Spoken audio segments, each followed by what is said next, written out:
Good morning, leaders. Welcome back to science class. Today with me, Miss Puspita.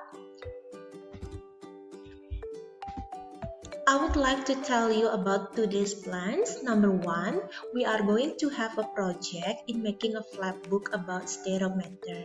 Number 2, I need you to read all the instructions properly. Number 3, for the due date of the project is on Wednesday, August 12. So you have 2 days to finish your work. And the number 4, you need to turn in this project in Google Classroom in form of photo. So after you are done with the project, you take a picture and then send to the Google Classroom. And then the last one, I will show you the rubric for the scoring. Because I will put this in the quintal, you have to submit it on time. If you don't, you will get 0 mark. For the highest score is 90 and for the lowest score is 60. The next one, this is about the instruction. The first one, prepare piece of paper, A4 size is recommended like this.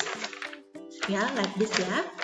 And then you need your pencil, eraser, ruler, and also color pencil. If you want to use crayons, I don't mind with that. And the second one, for the tutorial how to make flap book, you will click in the link that I have sent in the Google Classroom.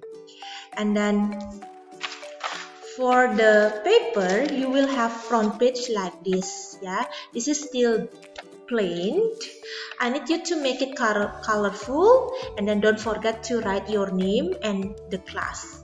And also you can decorate, you can draw it there with the picture as long as relate with the science. And then for the inside page here, you will see there some tables.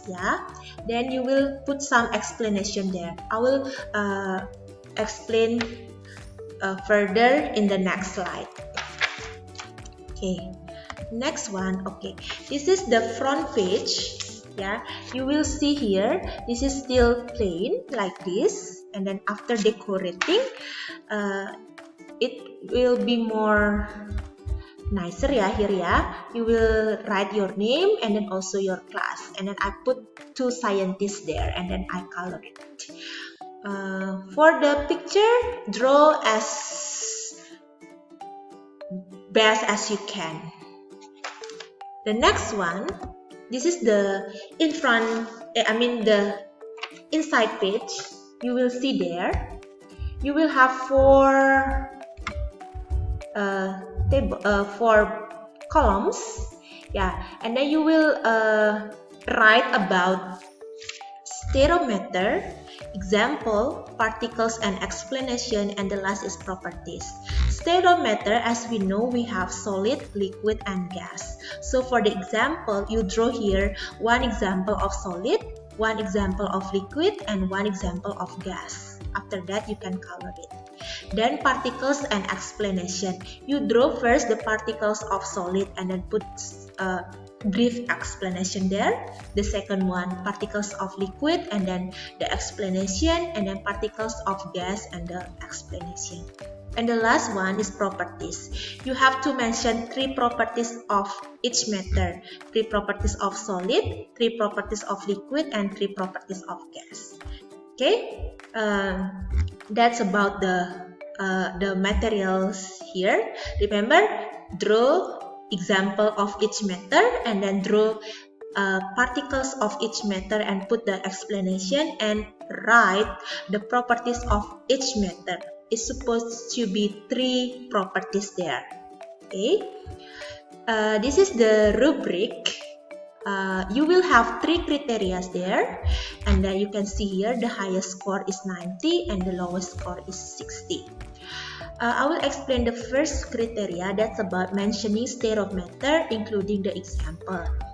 How do I get 90 if I can identify all different stereometers, include the example correctly? For the 80, I can identify only 2 different stereometers, include the example correctly. For 70, I can identify only 1 different stereometer, include the example correctly. For the 60, I cannot identify stereometer, include the example. And then you will get score here. Then the second criteria, that's about particles of matter. When I get 90, if I can draw and explain all the particles of matter completely. For the 80, I can draw and explain 2 particles of matter completely. For 70, I can draw and explain only 1 particle of matter completely. And for the 60, I cannot draw and explain particles of matter completely. Then you will get the score here. The last criteria is about properties of matter. I will get 90 if I can explain 3 properties of matter correctly. For the 80, I can explain 2 properties of matter correctly. For the 70, I can explain only 1 property of matter correctly. And then for 60, I cannot explain the properties of matter. That means you don't have everything there. Then you will get score here. After that, I will add the first score with the second score and the last score. So you will have 3 scores there, and then I will divide it by 3. That will be your total score. Then I will put in the quintile for the score. Okay, I think that's all about my explanation. If you still have question or something that make you confused, you can ask me immediately during a Google Classroom session. Okay, I hope everybody can do this project properly. Please manage your time so you can submit it on time. Stay healthy at home, and then good luck, leaders.